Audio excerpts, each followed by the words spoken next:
"None of it matters," she screamed, filling my tiny attic bedroom with her frantic voice. Instinct told me to shush her so as not to disturb my family in the house below, but I refrained. Today was not any other day. Spreading her thin arms wide and her face contorting with anger, she yelled, "Don't you get it?" I looked at her, trying to find the words that would make a difference. Words that would offer her some of the peace that I wanted desperately for myself. But I knew she was right. Since the news broke a few hours ago, the panic had time to subside and the terrible reality was setting in. Nothing matters now. I had only begun to contemplate my own mortality when she started pointing around the room, her long dark hair flying as she twisted and turned.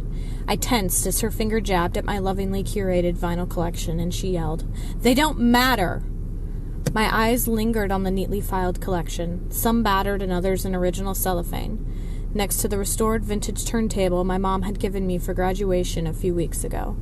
The tracks contained within are older than I was, throwbacks to the songs of my parents' youth that had peppered my own upbringing. Soon they, like everything else, would be gone. "And neither do these!" she yelled as she whipped around to address the wall above my bed. It was covered in a gallery of our favorite photos that I had personally matted and framed. Each glossy representation was of our most treasured moments, frozen in time. I glanced up from where I sat on the bed, catching a glimpse of our smiling faces pressed cheek to cheek at the beach. At that moment, I couldn't remember the trip from which that image had been born, but we looked great in it, so it had made the wall. Tears welled. I inhaled sharply and clutched the bed's edge as she turned to my shelves. "These do not matter!" Her hands grasped the hair at her temples in an almost cartoon-like expression of frustration. I lunged for her as she pulled her hands from her hair and shoved her arms across the top row of my perfectly organized shelf. Books and knickknacks went hurtling across the room. Her arms moved in a frenzy, hands grabbing one book after the other, throwing them wildly as she continued to yell through sobs, "Nothing matters!" I dodged the books, flying around her, and tried to get a hold of her arms. When the shelves were empty and her rage exhausted, she crumbled to the floor in a defeated heap. Out of breath, I knelt and wrapped my arms around her. She turned into my shoulder, shuddering against me with each heaving sob as her familiar scent enveloped and overwhelmed me. I sighed, allowing my own fear and sadness to bubble to the surface in this safe space. We sat together for a long while, and I wished it could last forever. When she looked up at me, her face was swollen and tear-streaked. In a shaking whisper that shattered my heart, she asked, "Do we matter?" 1 week later, hand in hand, we stood in the backyard staring up at a sky gone red. Warm winds whipped around us, rising and falling at unpredictable speeds. The tornado sirens were blaring in unison with the notifications on our phones, warning us to take cover as if it were any other storm. The last few days had been a chaotic mix of mass looting, suicide, and prayer as humanity grappled with the truth. Despite the unending advice to stay in and bunker down against the inevitable, we had decided to face it together.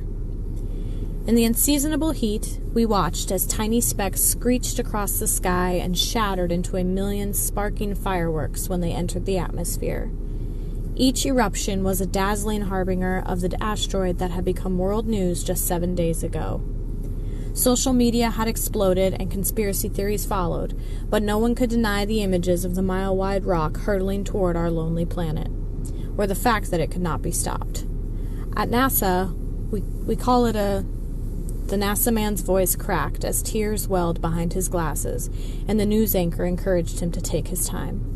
After a heaving breath, he clutched his hands and continued shakily. "We call it a world killer. We did all we could, but it wasn't enough." The broadcast cut short as he broke into tears. He hadn't been the only one. The dark mass of the world killer was visible now, growing larger in the swirling sky as it surged on its unforgiving course. Its destination would be ground zero for the end of everything, right in the center of our insignificant corner of the world. Fiery debris shot holes in thin clouds dyed crimson, leaving smoke and ash trails in their wake. My eyes were watering from the combination of thickened air and overwhelming emotion, but I couldn't look away. I squeezed her hand tightly and smiled as I felt her squeeze in return. In my periphery, her long hair danced with the wind, and the simple familiarity gave pause to my anxious thoughts. In that moment, I realized I was the most present I had ever been.